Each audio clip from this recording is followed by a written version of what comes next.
Eric Worre here, and I want to welcome you to 10 holiday strategies to grow your network marketing business. And while other people are sleeping, how you can grow. While other people are checking out, you can get you and your team to check in and have one of the most productive seasons of the entire year. Now, if we haven't met, I'm the author of GoPro, 7 Steps to Becoming a Network Marketing Professional, the biggest book, the biggest selling book in network marketing, the creator of Network Marketing Pro, the host of GoPro Recruiting Mastery, the co-host with my wife Marina of the most powerful women in network marketing. We've created some of the greatest courses and events and experiences and masterminds in the network marketing profession, all with the desire to raise the level of professionalism in our business, to show you how to go from average to extraordinary, to show you how to unlock the benefits that are included inside of network marketing. That's what drives me. What drives me is contribution, wanting to help people like you to maximize the experience that you have here.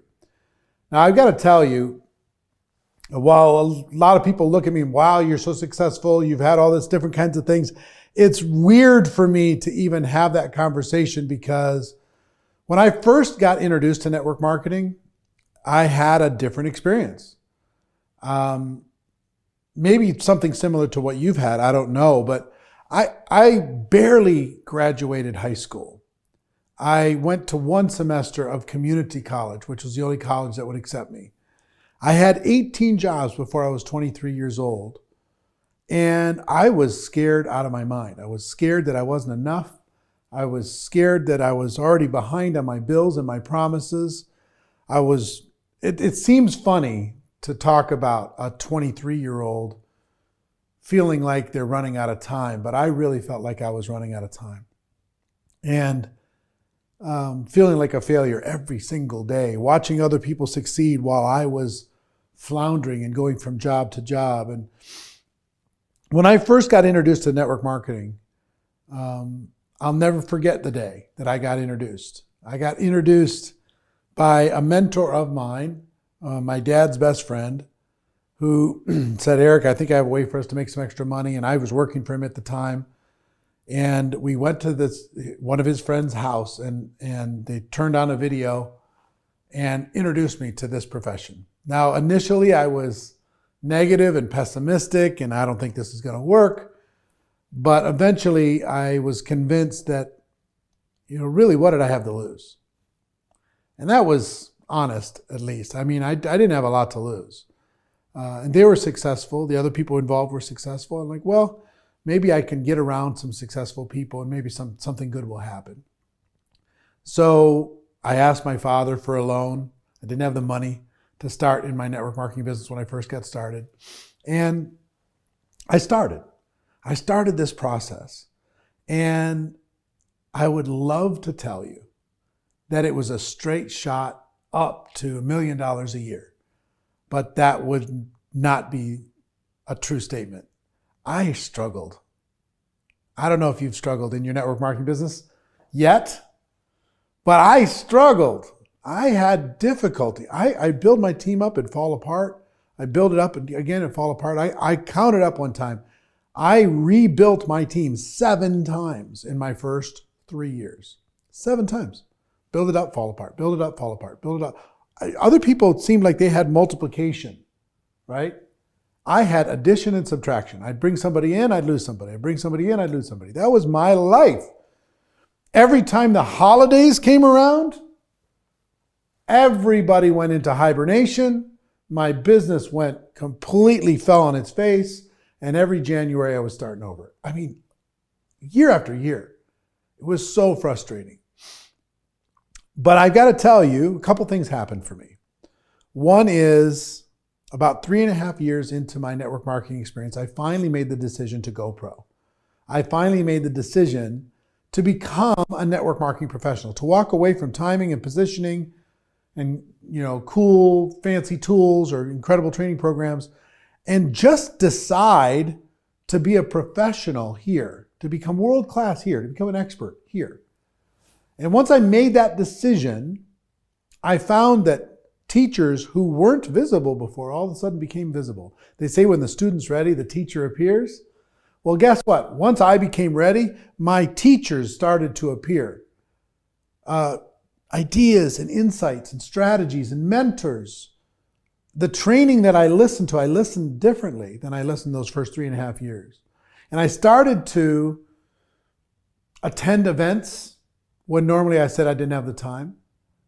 I started to get coaching when normally I wasn't open to getting coaching. I started to really be a student and get the training necessary to be successful. And one of the things that I learned over the course of many years was these 10 strategies to be able to maximize the holidays. I wanted to be able to share them with you so you can change the way these holidays impact you. Because, like I told you, I became convinced that nobody wanted to look at a product or an opportunity during the holiday season. I became convinced that it's just better to just ramp your efforts down and wait for January. Year after year, I would say, well, you know what? I'm not going to do much. I'm just going to hang out with family in the month of December. But in January, boy, I'm really going to tear it up. Next year is going to be my year. It's going to be amazing. I did that year after year after year after year until finally a mentor started to help me with these strategies. And when he did, this season, the season of November, December, became the most productive season of the year for me. When they used to be the worst months of the year, the worst season of the year. Okay? So I want to share this with you. And for those of you that I've got a bonus strategy here, I've got 10 strategies to be able to share with you. I got a bonus strategy for everybody who stays until the end. So I encourage you to do that. And my hope is that this message finds you at the right time and you're ready to put some things into motion, because now's the time. We got to hit it if we're going to be able to maximize this. Okay? So strategy number 1, you ready for strategy number 1? Here we go. Strategy number 1, change your thinking. What does that mean? Like I told you, my biggest challenge when it came to the holiday season was I thought that people didn't want to buy during November and December. I thought that people didn't want to think about opportunity in November and December. I thought that people only wanted to just hang out with family and sing songs and play games during November and December. And that's the opposite of what's the truth. People are more ready to buy in November and December than any other time of the year. They're ready to buy. They got their credit cards going. They're ready. They put themselves in debt in November and December and they pay it off for the rest of the year. They're ready to buy. So don't think for a moment that they're not ready to buy, because they are. Number 2, they're ready for opportunity. This is a reflective time of year. This is people look back at where they are in their life and they're trying to determine, am I where I wanted to be? Is the game plan that I bought into, is that a game plan that's helping me move towards my goals and my dreams? They're open for opportunity more than any other time of the year. You think it's January? No. They're thinking about it in November and particularly in December. They're reevaluating their lives and they're never more open to taking a look at something that might help them move forward than during this season. It's your posture that's the problem. See, my posture used to be, and I'm guessing for many of you, it's like, God, I'm sorry. I have this product, but I don't mean to bother you. I know you got a lot of stuff going on. I know you got a lot of family things. You got your Christmas shopping. I'm sorry. I would apologize. On a subconscious level, I was apologizing constantly for my opportunity. And same thing, apologizing for the product, apologizing for the opportunity. And because I was apologizing psychologically versus, hey, I got something that's so cool and you need to take a look at it right now, being bold, being certain, being confident, when I changed that, my prospects all of a sudden became open. When I was apologizing, I kind of felt like my thinking prior to this was it was distasteful. It was not professional to talk to people about opportunity in November, December. You know what's the truth for November and December? People have a Thanksgiving weekend and they've got 2 or 3 days during Christmas and maybe a day and a half for New Year's. The rest of the time, you know what they're doing? They're working. They're working. They're involved in commerce. If they're in retail, they're working triple time. They're working just like all of us. They're open. They're looking at stuff. Yeah, they got a little bit of Christmas shopping, but that's just more stress. Most of them don't have the money in order to be able to figure it out. Change your thinking about this season is the most important thing. If you don't change your thinking, guess what? You're going to get the results you've always gotten. But if you'll change your thinking about this season, here's how I want you to think about it. This season is a time for you to get market share in your company. And make no mistake about it, business is about market share. Right now, you have this tiny little percentage of your company. While other people sleep in November and December, you go into action.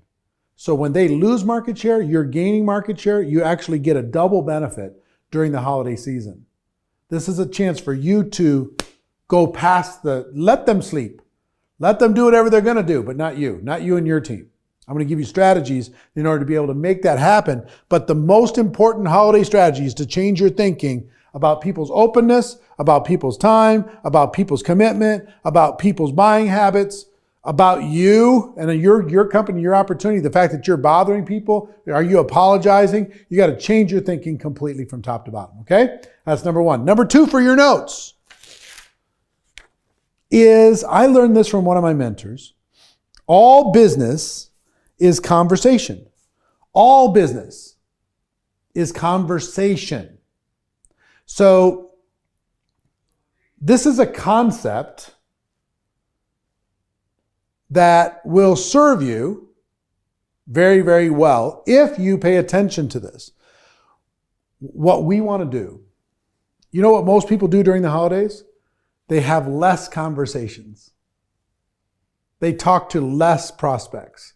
They have less conversations with their team. They have less conversations with their customers. They go less.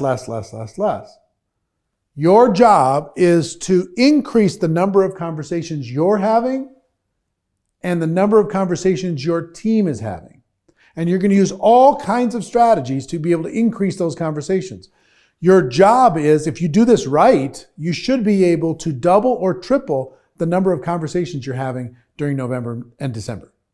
Double or triple the number of conversations. If you do that, regardless of what those conversations are, you're going to get a benefit. You're going to get a tremendous benefit, okay? So all business is conversation. Our goal is to increase the number of conversations. Got it? That's number two. Number three, the best way I know to make sure that your holiday season is going to have more conversations because you've changed your thinking is to preload November and December with as many appointments as you possibly can. Preload November and December with as many conversations as you possibly can schedule. Okay? So, best strategy I know for this is using text message, direct message, SMS, on whatever platform you'd like, but reaching out to people and saying, hey, I'd love to get together with you. When's a good time for us to get together in November and December when we can sit down? I got something I want to share with you. I think you're going to really love. Okay? So send them an SMS, send them a text message, and schedule an appointment. It could be for coffee. It could be for lunch. It could be for drinks after work. It could be on the weekends. It could be in between Christmas shopping. It could be whatever. Schedule those appointments. Now, I'm going to give you a simple strategy. If you sent out 100 text messages or 100 direct messages, you will schedule 40 to 50 appointments. Now think about 40 to 50 appointments. That's almost one a day for November and December. What's going to happen if you talk to one person a day, find out what's going on in their life, they find out what's going on in your life, you share with them a product or service that will mean something to them, you share with them an opportunity that could change their lives. You're learning through that process, right? You got tools to be able to do it, videos to be able to share with them, whatever it is, products to be able to sample, products to be able to demonstrate. One a day for the month of November, December. Is that going to be more conversations or less conversations than you normally have? So if you send out 100 text messages, what would happen if let's say you have 10 people on your team and you were able to persuade those 10 people to come over to your house, take one night as early as possible to preload, and you all send 100 text messages together over the course of 2-3 hours? What will you do? You'll book somewhere in the neighborhood of 500 conversations, 500 appointments during the months of November, December. Now, whether it's face-to-face appointment or using Zoom or Skype or FaceTime or whatever it happens to be, it doesn't matter. It's just about the conversation. So imagine now if you have 100 people on your team and you're able to convince and persuade those people to get together with you, and as early as possible, send out 100 text messages each. Okay? You're going to schedule 5,000 appointments in November and December. 5,000 conversations in November and December. Good things are going to happen. More customers are going to get involved. More distributors are going to get involved. And the reason why I say preload, because if I'm working with you, let's say I'm working with you, you're part of my team, and I'm able to persuade you before the holidays get going and you get overwhelmed to send out whatever amount of text messages. Let's say you book 30 appointments between now and Christmas. Okay? If you book 30 appointments, now it's scarier to go cancel those appointments than it is to go actually do them. You're committed now. That's why I say preload it. Schedule it all out. Get the calendar filled up. Show me your calendar during the holidays, and I'll show you what 2020 is going to look like. Okay? 2020 is going to be based upon your calendar in 2019 at the end. It's going to be based upon the training that you get. It's going to be based upon the coaching that you get. It's going to be based upon the people that you're associating with. All right? So preloading the holiday season with appointments is one of the most important aspects to making sure that there are more conversations happening. Got it? That's number 3. Number 4, gifting strategies. Let me just share several different gifting strategies. Gifting strategy number 1. Do you have a product that is giftable? If you do, it should be your gift of choice for your friends and family, if appropriate. It should be, if it could be a stocking stuffer, have it be a stocking stuffer. It should be a recommendation for other people to give that gift to somebody that they care about. So whether it's gifting for you, you go to your team gifting for them, or you go to your customers and prospects and say, hey, you're already a customer of this product. Would you consider having this product be a gift for somebody that you care about? You know what? Maybe I'm just talking about guys, but us guys, we struggle with gifts.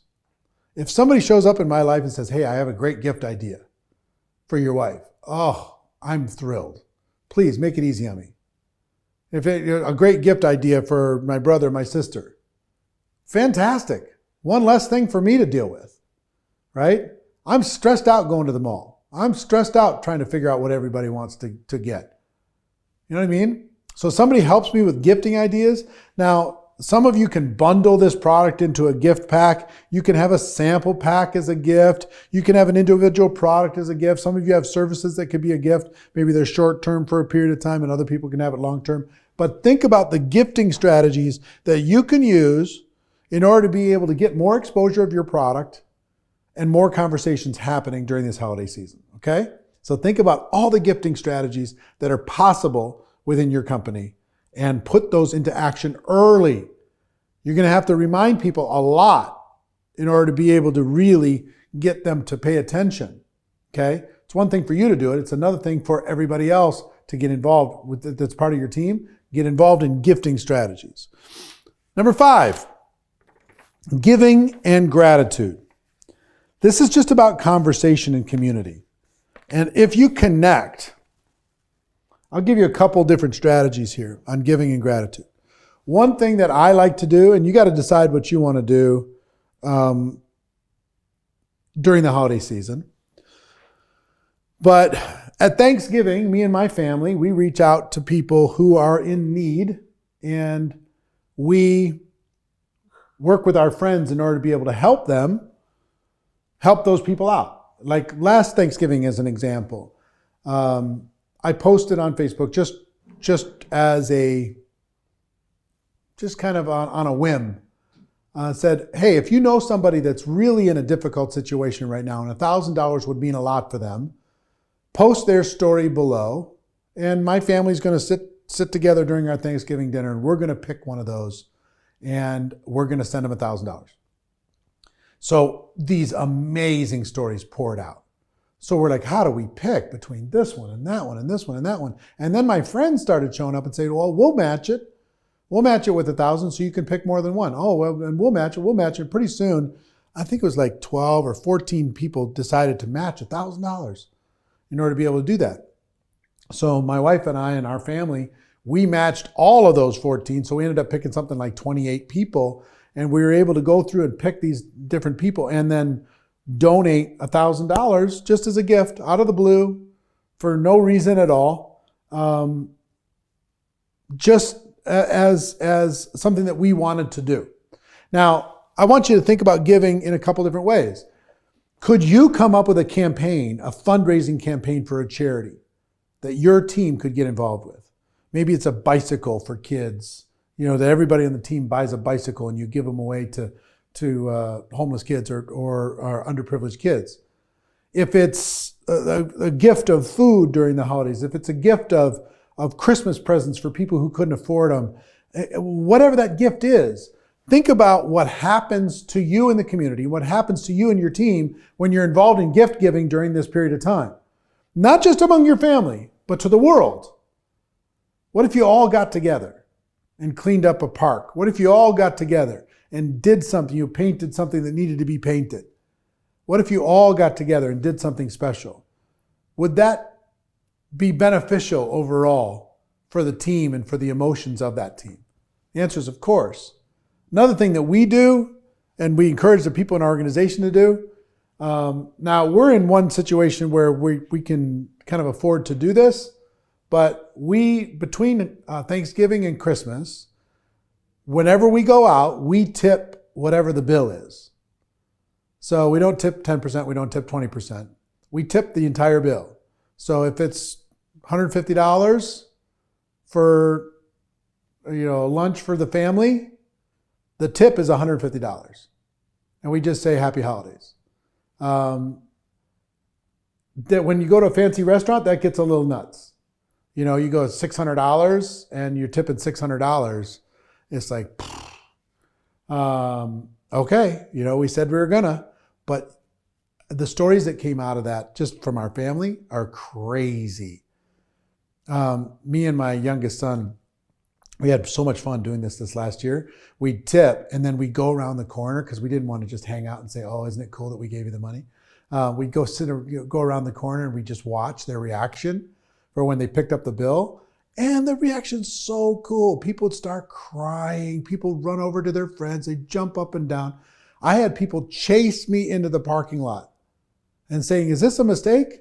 No, it's not a mistake. You don't know what this just did for me. I'm going to go on a major push this year for everybody in network marketing to go crazy with that.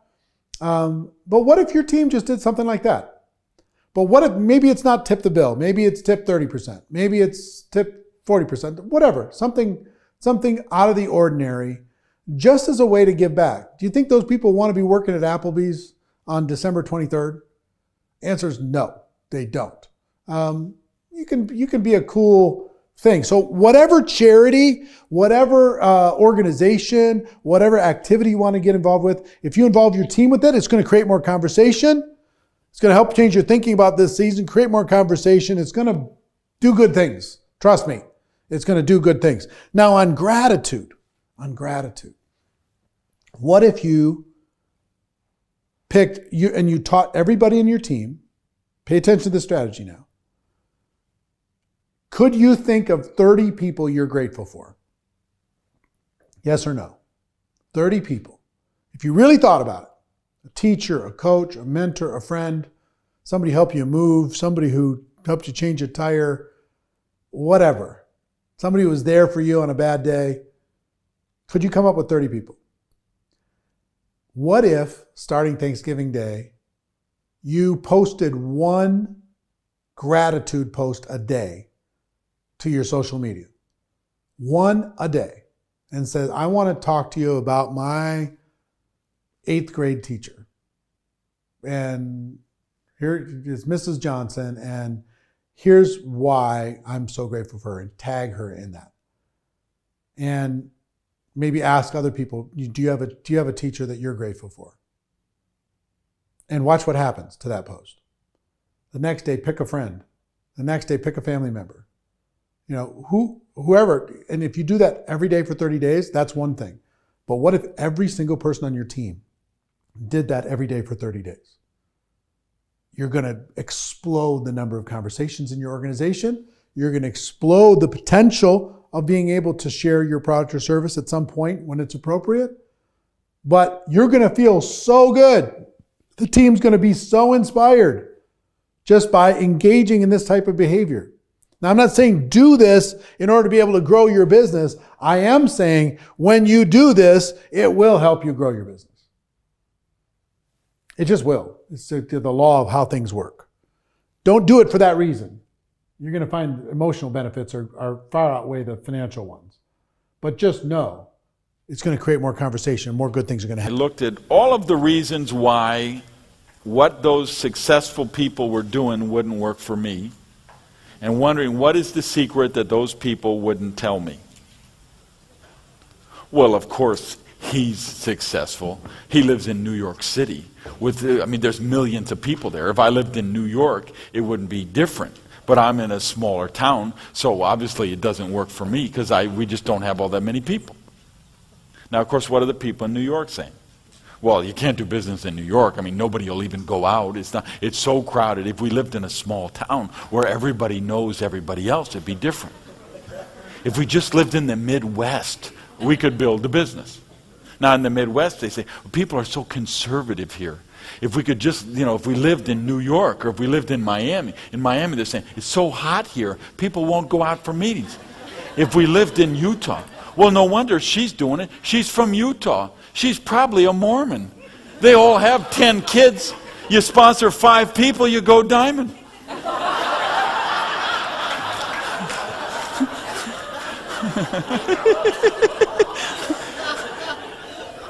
We all have all the excuses why it works there, why it works for them, why it doesn't work for us.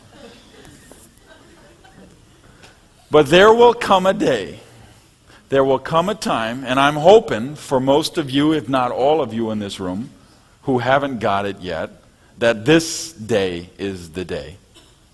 And that's the day you go to a function and you get it. And you know that you know. And you realize that everything up to this point has been a dress rehearsal. Everything up to this point has been preparation. Everything up to this point has been procrastination and analyzation and validation. But all of a sudden you're just not willing to do that crap anymore. And you realize, no, this really can work. And this really can work for me. And that's why the functions are so important. If you will track the growth in your organization, you will see that the rank advancements happen 90 days after major functions.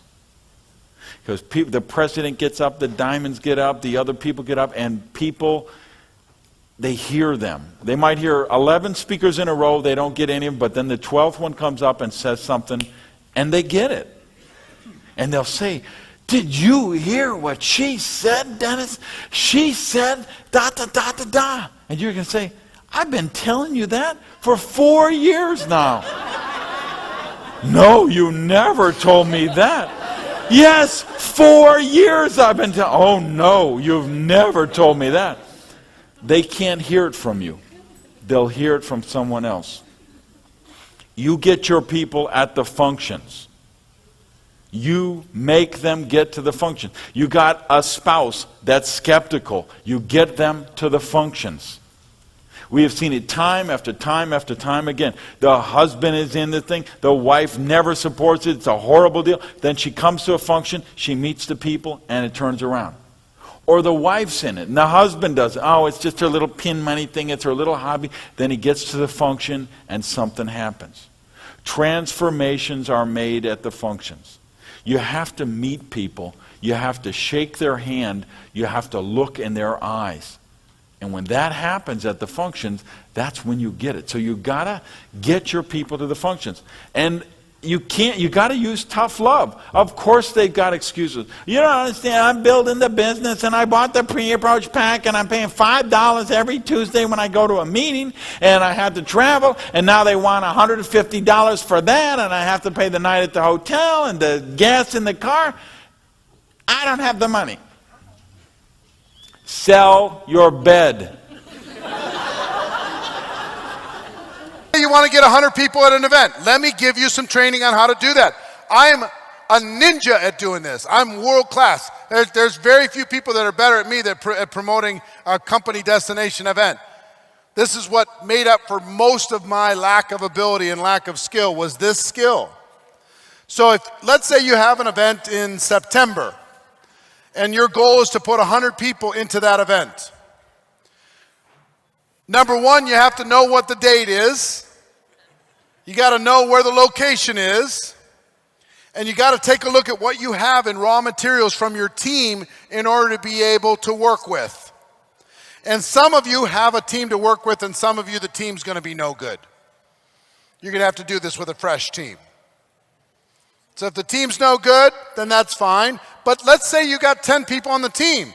If you have 10 people on the team, it's your job to crawl inside their mind as a leader and say, let's each of us get 10. Let's come up with a strategy. Let's come up with training. Let's come up with competition. Let's come up with recognition programs and incentives and peer pressure and constant communication. Let's talk about it all the time. Let's meet with your people. Let's call everybody on the team. Let's call our customers, invite them. Let's everybody on the team recruit one person this month and invite them to the company convention. Let's solve all the problems. Let's figure out the babysitters. Let's carpool. Let's share hotel rooms. Let's do whatever we got to do in order to be able to make this happen. Let's eliminate all the excuses. Let's go have an adventure. Let's go do something outrageous. Let's change our family history for forever. Let's do it. Let's go. Come on, you plus me. If you have one person on your team, it's enough. You in? It's one person on your team is enough. Say, come on, you and me. It's just the two of us. But 2 people can conquer the world. Come on, let's go. You recruit 10 people, and I'm going to recruit 10 people. We'll have 20 people, and then we'll get each of those, and we'll help each of those get 5. We'll get 120. We'll have more tickets sold than we even have space for. Let's just do it. Let's shock the world. Let's freak out our families. Let's shut up every person who's ever doubted us for our entire lives. Every person that said, no, we can't do it. See what I mean? So you plant a vision and say, come on, let's go change the world. We got this, you got this. Yes, there's going to be distractions. Yes, it's going to be hard. Yes, there's going to be issues. But so what? The story of what we're going to do is going to be told by the entire company. We're going to be the biggest story in the entire company 6 months from now, 8 months from now, because of the decision we made. Matter of fact, let's take a picture of the moment we made the decision and let's sign it. Let's put it on the wall. Let's tell the world this is where it started. This was the garage of Apple Computer. Let's make it so. You see what I'm saying? So casting that vision is one, and then you got to put together a strategy around that. How are we going to do it? Are we going to name our campaign about these events? Are we going to name it something? Are we all going to wear the same color t-shirt or whatever when we show up? What are we going to do? What's our strategy? See, here's posers inside of network marketing. You know what they do when it comes to events? They announce, hey, there's going to be an event in September. Amateurs, you know what they do? They invite, hey, you should come with me. Join me at this event in September. It's going to be fun. You know what professionals do?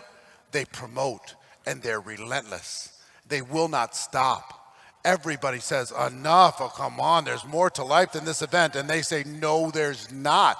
We're doing this. We're making it happen. We're making it so. If you have any doubt in your mind, don't hang around us, because guess what? We're going. We're doing this. We're making it happen. Do you feel the energy of how I talk to people when it comes to growing something? Absolutely. We're going to go after it. Why do I talk like that, and why do I believe like that? Because guess what? When I get around this guy, I'm the emotional security blanket for him. I've got to have my belief so high, so red hot, that he says, I just got to be around that.